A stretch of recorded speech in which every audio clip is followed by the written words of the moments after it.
Now I will like to welcome Ojaswita Mathur Madam, rank 28, RJS. Please welcome her. Please come.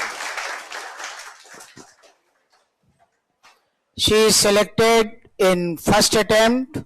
She is from Subodh College, and as per your request, I have asked her to speak on how she memorized sections and case laws. First of all, I will like to felicitate her on behalf of JKLS.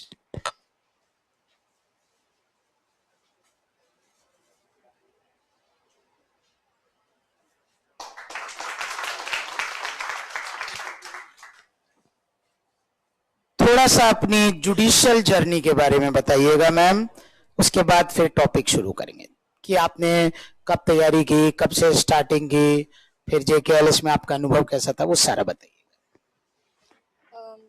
Good morning everyone.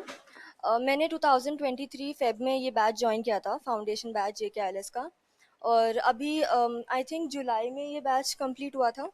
तो civil criminal जैसे sir क्या करते हैं, अपन को questions लिखवाते हैं, तो ऐसा होता है कि हमारा जो पूरा एक्ट है वो क्वेश्चन आंसर फॉर्मेट में प्रिपेयर हो जाता है। तो जैसे अपन ने क्वेश्चन लिखा तो उसका जो आंसर है उसमें सर हमको सेक्शंस बहुत इजीली प्रोवाइड कर देते हैं। तो वो जैसे अगर अपन को कभी बैराक लैंग्वेज डिफिकल्ट भी लगती है तो समझने में आसानी होती है। तो जो अपन के पास क्वेश्चंस हैं उनके आंसर्स जो हैं, अगर हम उनको ही बैराक लैंग्वेज में प्रिपेयर कर लें तो वो काफ़ी ईजी हो जाता है, बिकॉज एक तरह से अपनी आंसर राइटिंग वहीं प्रिपेयर होती रहती है।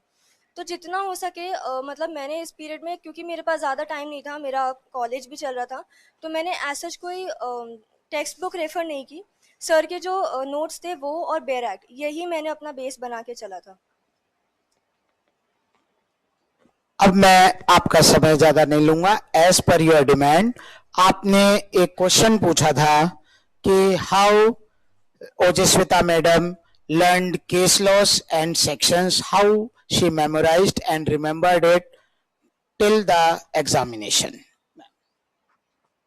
सी as far as sections are concerned, तो सेक्शंस हमारे जैसे हम बैराक में देखते हैं तो पार्ट्स में डिवाइडेड होते हैं। मतलब ऊपर एक अपनी सेक्शन हेडिंग होती है एंड देन बहुत सारे सेक्शंस होते हैं। तो एक बार तो हम फर्स्ट रीडिंग जब लगाते हैं तो हमारा मोटिव यही होना चाहिए कि हम कुछ याद नहीं करें, हम एक बार सब चीज़ों को समझ लें। फिर एक बार जब हम चीज़ों को समझ लेते हैं फिर सेकेंड टाइम हम उनको, मतलब मेरे हिसाब से लिखना, अगर अपन जितना उन चीज़ों को लिखेंगे, जैसे अपन ने एक सेक्शन नंबर लिख दिया, अब उस सेक्शन का जो भी क्रक्स है एक बार आप उसको लिख दें, फिर धीरे धीरे आप जितना लिख लिख के सेक्शंस को याद करेंगे उतना आपको वो अच्छे से याद होंगे, बिकॉज अपन जितना लिखते हैं उतना रिटेंशन अपना बढ़ जाता है। और इसके अलावा जैसे केस लॉज हैं, तो केस लॉज में जैसे नाम होते हैं, वो नाम हमको, मतलब अगर अपन किसी नॉन इंडिविजुअल से उसको रिलेट कर पाए, जैसे कोई भी नाम है अपन उसको रिलेट कर पाए और फिर उसको भी लिखें, तो जितना मेरे हिसाब से अपन केस लॉज को तो रिलेशन मेथड से और बाकी लिखने से जितना अपन उनको लिखेंगे वो अपन को उतने याद होते रहेंगे। मतलब मैं तो लास्ट तक भी ऐसे ही करती थी कि जैसे कोई टॉपिक है, सपोज हॉस्टाइल विटनेस है, अब उसके बहुत सारे केसेस सर ने लिखवाए हैं, तो वो सारे केसेस हॉस्टाइल विटनेस करके मैं सारे केसेस का नाम बहुत बार लिखती थी, तो वो मेरे को रिटेन हो जाते हैं। और सिंस मेंस में हमको बहुत सारे केसेस नहीं लिखने होते बिकॉज स्पेस लिमिटेड होती है, तो अगर अपन को मेन केसेस भी याद हो जाएं तो आई बिलीव दैट्स इनफ। और सेक्शंस को आप कैसे मेमोरी में रखती थी? सो सेक्शंस भी मैंने लिख लिख के ही याद किए हैं, बिकॉज और जितना अपन पढ़ते हैं, जितना अपन रिवाइज करते हैं, उतना वो चीज़ अपन को मेमोराइज हो जाती है।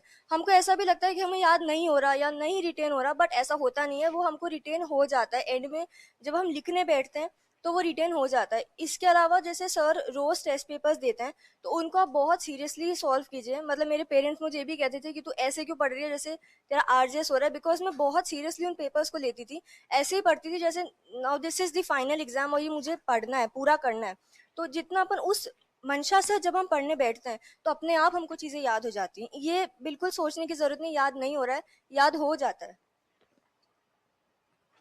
Thank you ma'am, thanks a lot.